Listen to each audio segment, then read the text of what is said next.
So, good evening guys. So, bili na kayo ng earrings ko. Ito lang yung simple. Simple na earrings.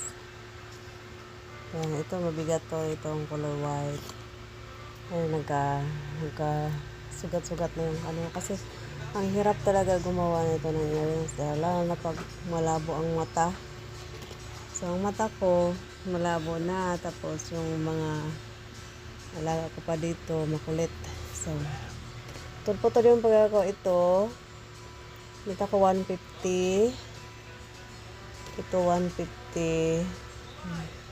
So, gumilak-gilak pa siya. Parang ano mo yan. Ito, benta ko to 200. Pero may nag-request na ito. Ewan ko kung magustuhan niya. So, ito naman.